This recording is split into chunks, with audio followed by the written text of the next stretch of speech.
Estamos começando mais um HDL Podcast e hoje para fazer uma pergunta intrigante a você. Salomão foi um herói ou um fiasco? Nós vamos tratar desse assunto aqui, o grande Salomão, herói ou um fiasco? Mas embora não, que nós vamos conversar sobre esse assunto a partir de agora.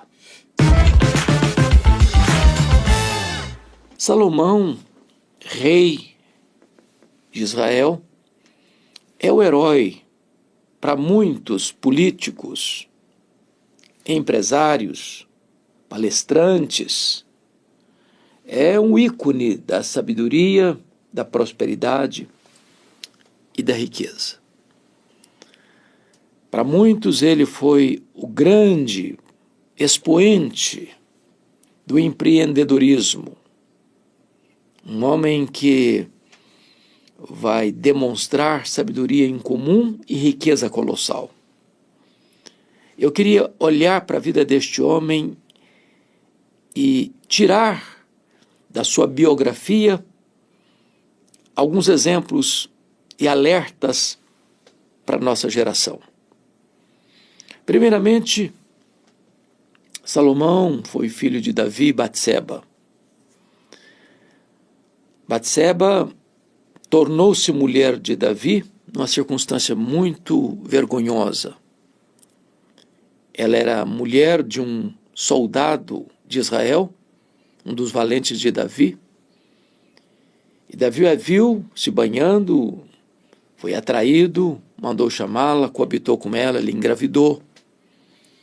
E Davi viu-se encurralado, porque o marido da mulher estava na guerra, e ele então mandou trazê-lo e percebeu que a situação era tão complicada que não dava para administrar a situação, então ele mandou matar o marido da mulher, de Batseba, e casou-se com ela, e o filho do adultério morreu.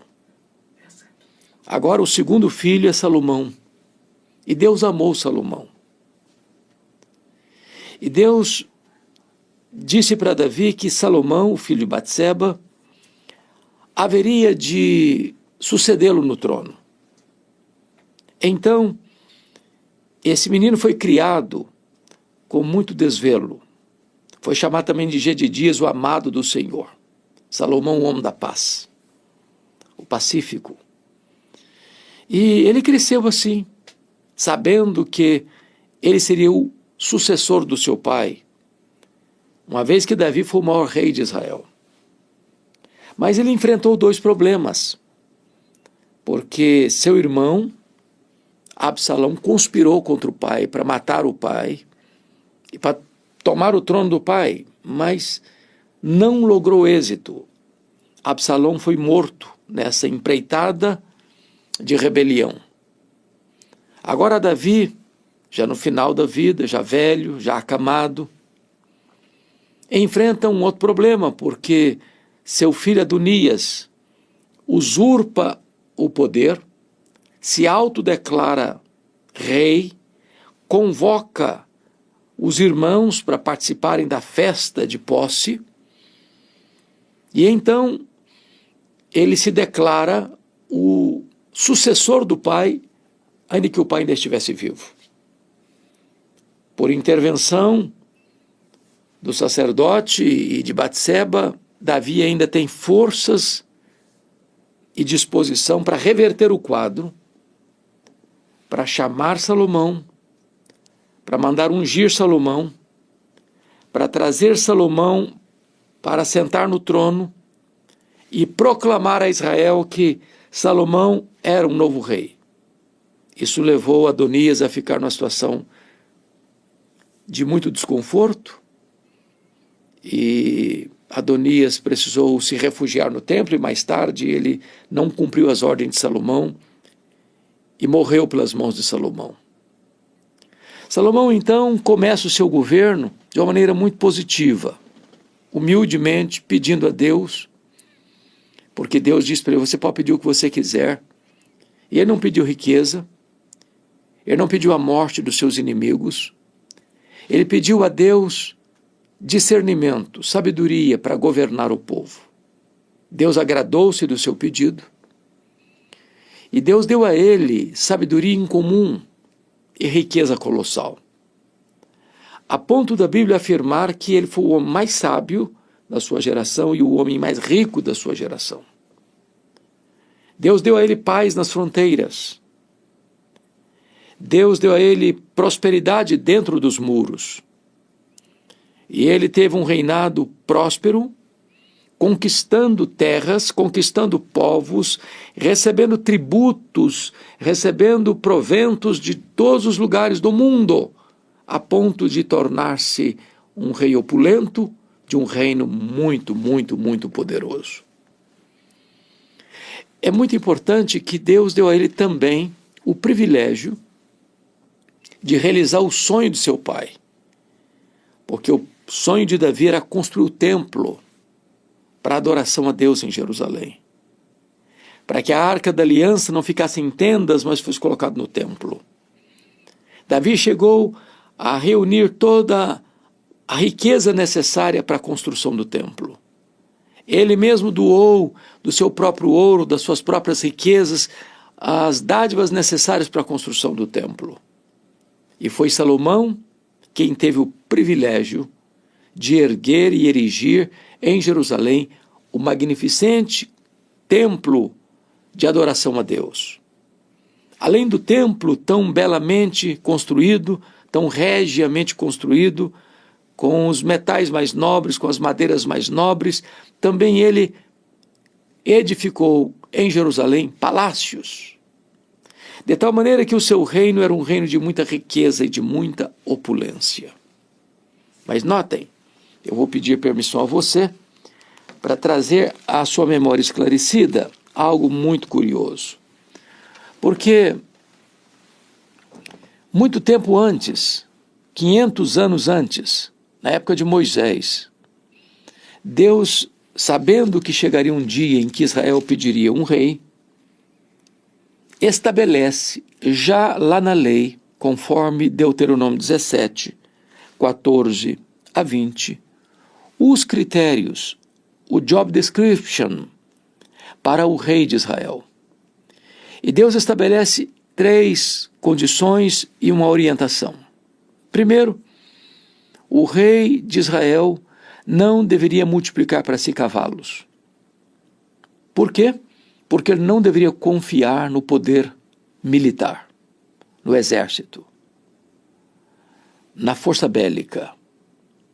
Segundo, o rei de Israel não deveria acumular para si ouro, para não confiar na sua riqueza, na sua opulência econômica. Terceiro, o rei de Israel não deveria multiplicar para si mulheres. Naquele tempo os reis casavam-se com muitas mulheres. E a questão não era tanto a questão de devassidão moral ou poligamia, mas esses casamentos eram casamentos diplomáticos, políticos, de alianças com outros povos, outras nações. E o risco que estava por trás é que essas mulheres, oriundas de diversas nações pagãs, com as suas crendices, com as suas divindades, com sua idolatria, haveria de, ao vir para Jerusalém, num casamento poligâmico, fazendo parte do harém do rei, acabava assim corrompendo o coração do rei e induzindo o rei à idolatria. Então Deus estava estabelecendo esses critérios para prevenir o futuro rei de Israel contra esses perigos. Mas mais do que isso, o rei de Israel haveria de escrever essas normas num livro. E esse livro deveria estar na sua mesa. E ele deveria ler essas orientações todos os dias, para as cumprir, para que o seu coração ficasse sempre antenado com este projeto divino para o futuro rei de Israel. Pois bem, Salomão, ao longo do tempo, 40 anos de reinado, vai perdendo esses princípios. Ele foi um homem extraordinário, é bem verdade. Enquanto ele temeu a Deus, enquanto ele serviu a Deus, Deus o fez prosperar, Deus o fez um homem conhecido no mundo todo. As nações admiravam da sua sabedoria.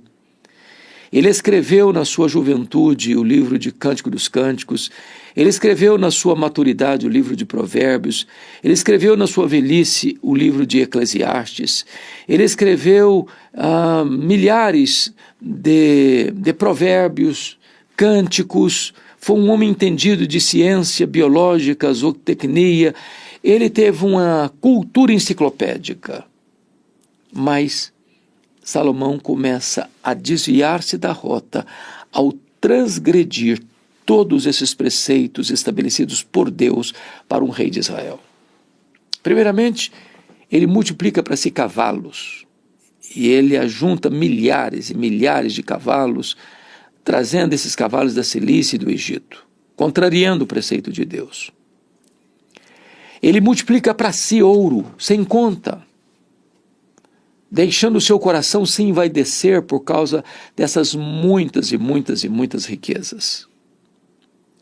Ele multiplica para si mulheres, a ponto de ter 700 mulheres princesas e 300 concubinas. O seu harém era o maior harém, talvez, do mundo. E assim ele vai quebrando preceito por preceito.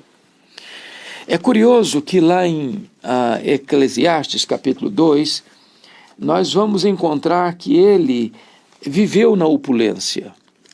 Durante os 40 anos do seu reinado, ele viveu regiamente, nababescamente, com mesas muito fartas, e ele estabeleceu que cada província do seu reino deveria bancar as contas palacianas por um mês, em rodízio. De tal maneira que ele viveu no luxo, mas foi o povo que precisou pagar a conta da sua riqueza, do seu luxo, das suas regalias palacianas. E vale destacar que este homem começa a viver para o prazer. Eu vou ler para você aqui, Eclesiastes capítulo 2, versículo de 1 a 11, que ele começa a fazer muita coisa, mas não é pensando no povo, não é para o benefício do povo, é para o seu desfrute, é para o seu deleite. Ou seja, em vez do rei viver para atender às necessidades do povo, para ser um diácono do povo, para ser um servidor do povo, ele foi rei para que o povo pudesse servi-lo, o povo pudesse atender às suas regalias tão exorbitantes. E em Eclesiastes capítulo 2, ele começa a buscar a felicidade na bebida, se entregou à bebida, começou a buscar festas, começou a grandes realizações. Veja você, Eclesiastes 2,4 diz: empreendi grandes obras, edifiquei para mim casas, plantei para mim vinhas, fiz jardins e pomares para mim, e nesses plantei árvores frutíferas de toda espécie, fiz para mim açudes, comprei servos e servas, possuí bois, amontoei também para mim prata e ouro, cantores e cantoras. Note que ele fez tudo isso para ele, para mim, para mim, para mim. Ou seja, é um rei rico governando um povo pobre. Mas ele diz mais ainda, ele tornou-se um homem tão apaixonado pelas coisas da carne que ele diz, ele se proveu dos filhos dos homens, mulheres e mulheres, a ponto de ter 1000, podendo rodiziar, ficando com a mulher e só repeti-la daqui a 3 anos. Este homem tornou-se famoso, a ponto de dizer, engrandeci-me e sobrepujei-me a todos. Ele estava no centro do universo. Tudo girava em torno dele. Ainda diz mais, tudo quanto desejar os meus olhos eu não neguei, não privei o coração de alegria alguma. Ou seja, tornou-se um rei hedonista, que viveu no luxo, no fausto, com banquetes opíparos, tendo na sua mesa mais 1000 mulheres, mais os comensais, mais os ministros, mais os líderes. Ou seja, o palácio era uma festa permanente durante 40 anos. Quem pagava a conta? O povo. A ponto dele fazer outra coisa terrível. Ele começou a instituir a escravidão e tinha feitores de escravos. Ou seja, enquanto o rei está vivendo no luxo, no ouro, nas pratas, nas pedras preciosas, em palácios de cama de marfim, de trono de marfim, coberto de ouro, o povo estava lá na ponta, ralando, debaixo do açoite, trabalhando forçado para manter as regalias de um homem que quer viver no luxo e não se importa com o povo, mas explora o povo para viver no fausto e na riqueza. Esse não era o projeto de Deus. Aliás, o projeto de Deus para o líder é de um líder servo. É por isso que o maior de todos os líderes, o Filho de Deus, sendo Deus, não julgou como usurpação ser igual a Deus. Antes a si mesmo se esvaziou, assumindo a forma de servo, humilhando-se até a morte e morte de cruz. Ele não veio para ser servido, ele veio para servir.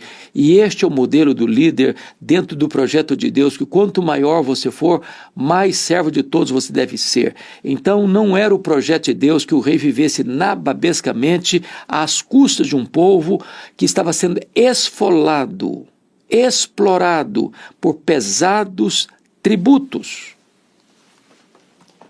Mas o rei Salomão, ainda nessa descida, nessa ladeira abaixo, ele comete outros erros. Primeiro, ele está vivendo no luxo. Segundo, ele está vivendo na exploração do pobre.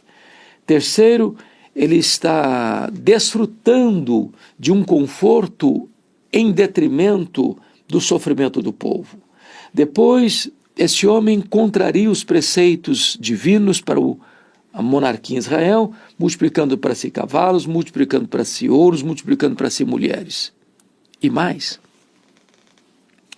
chegou um momento em que, na velhice, o amor das mulheres suplantou no coração dele o amor ao Senhor.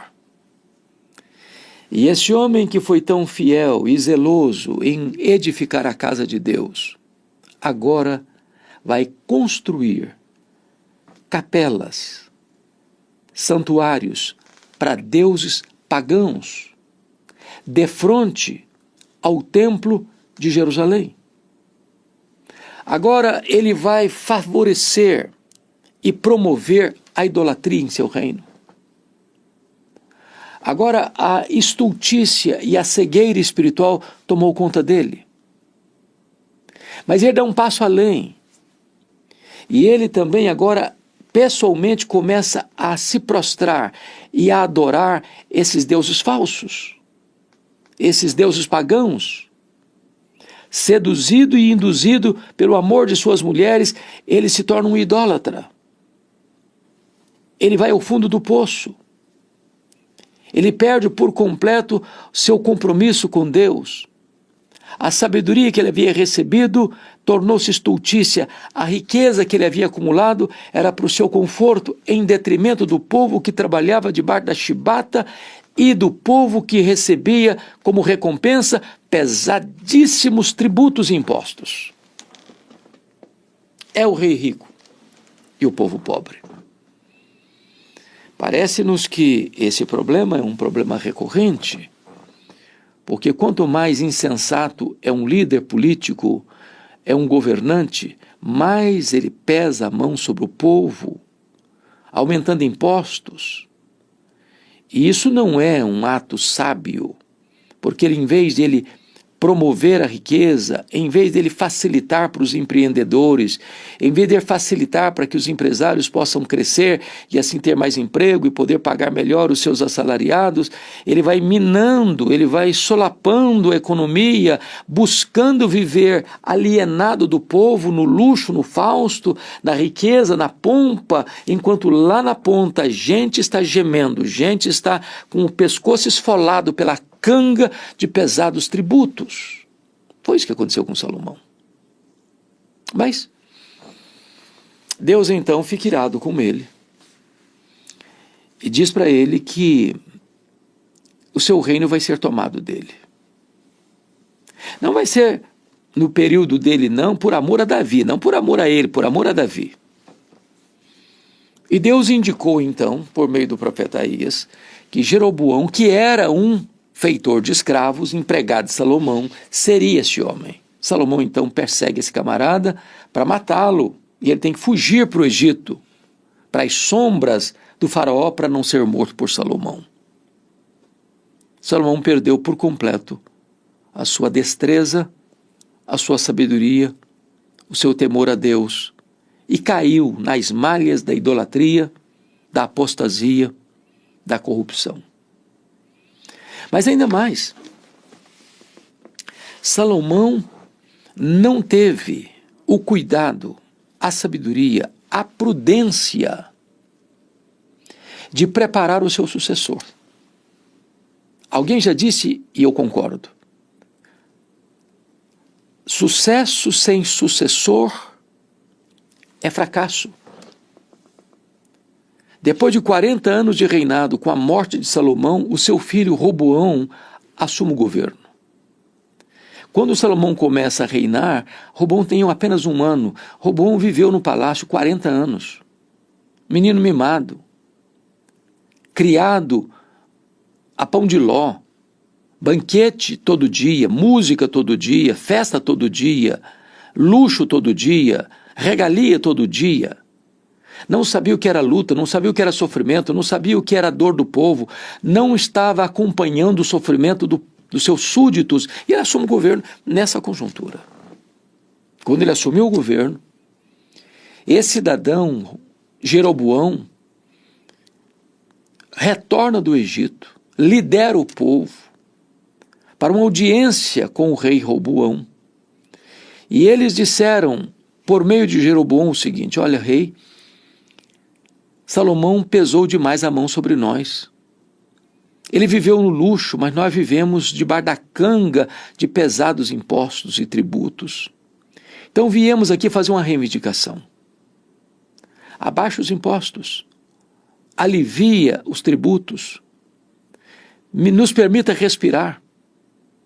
Nós estamos pagando, nós estamos trabalhando apenas para pagar a conta do rei. Nós queremos também usufruir um pouco do fruto do nosso trabalho. Nós temos os nossos filhos, nós precisamos dar a eles uma vida digna. Alivie os impostos e nós seremos fiéis. E nós nos comprometeremos em servi-lo e acompanhá-lo e honrá-lo no seu reinado.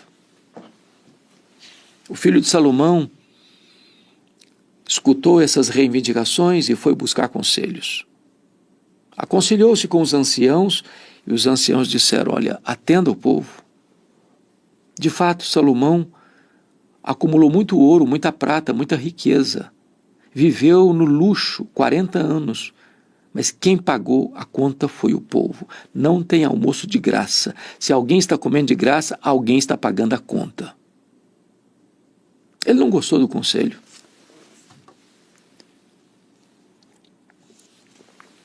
Ele foi buscar o aconselhamento com os jovens, talvez criados como ele, sem experiências da vida, sem ter que pagar a conta. E os jovens disseram: não, atenda o povo não. Diga para esse povo que o seu dedo mínimo é mais forte do que o braço do seu pai. Que o seu pai os afligiu com açoites, mas você vai afligi-los com escorpiões. Faça esse povo tremer nas bases, porque esse povo só vai ser submisso a você se você engrossar a voz, engrossar o caldo para o lado deles. E Roboão, filho de Salomão, sem qualquer sabedoria, acolhe o péssimo conselho dos jovens e vai resultar numa rebelião. Jeroboão capitaneia e lidera o povo e provoca uma cisão. 10 das 12 tribos de Israel seguiram a liderança cismática de Jeroboão I. Só as tribos de Judá e Benjamim ficaram fiéis à dinastia davídica, debaixo do governo de Roboão. 10 tribos fugiram de debaixo do guarda-chuva de Roboão e foram servir a Jeroboão, que formou um outro reino, concorrente e rival do reino do sul, do reino de Judá.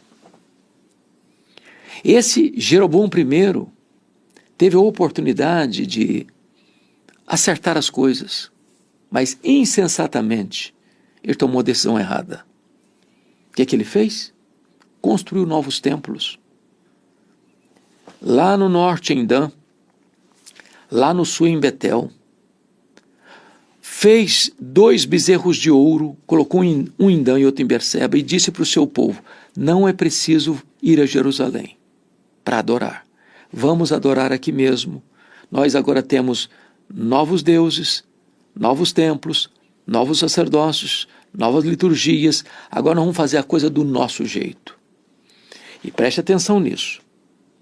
Preste atenção nisso. Esse reino, chamado Reino de Israel, o Reino do Norte, também chamado de Efraim às vezes, durou de 931, na morte de Salomão, até 722. Nesse período nós tivemos 19 reis, em 8 famílias diferentes governando. Todos esses 19 reis andaram no caminho de Jeroboão, ou seja, não se apartaram da idolatria. Se curvaram aos bezerros de ouro. Chafurdaram-se na idolatria mais tosca. Essa tragédia toda da idolatria que governou as 10 tribos de Israel até o seu exílio na Assíria ou pela Assíria em 722, nasceu dentro do palácio de Salomão. Todos os 19 reis foram maus. Jeroboão I, Nadab, Baasa, Elá, Zinri, Onri, Acabe, Acasias, Jorão, Jeú, Jeoacás, Jeoás, Jeroboão II, Zacarias, Salum, Menahem, Pecaías, Peca e Oséias. Desses 19 reis, vários foram assassinados. E o regicida, o assassino do rei, é quem assumiu o trono. Por exemplo, Elá foi assassinado por Baasa. Nadab foi assassinado por Baasa. Elá foi assassinado por Zinri. Zinri cometeu suicídio. Jorão foi assassinado por Jeú. Zacarias foi assassinado por Salum. Salum foi assassinado por Menahem. Pecaías foi assassinado por Peca. Oséias foi levado cativo para a Síria, para Nínive. Veja você que essa confusão das 10 tribos do norte, mergulhadas na idolatria, na feitiçaria, no culto a Baal, adoração de bezerros de ouro, o trono, um centro de conflito, de intrigas, de traições, de conspirações, tudo isso nasceu dentro da casa de Salomão.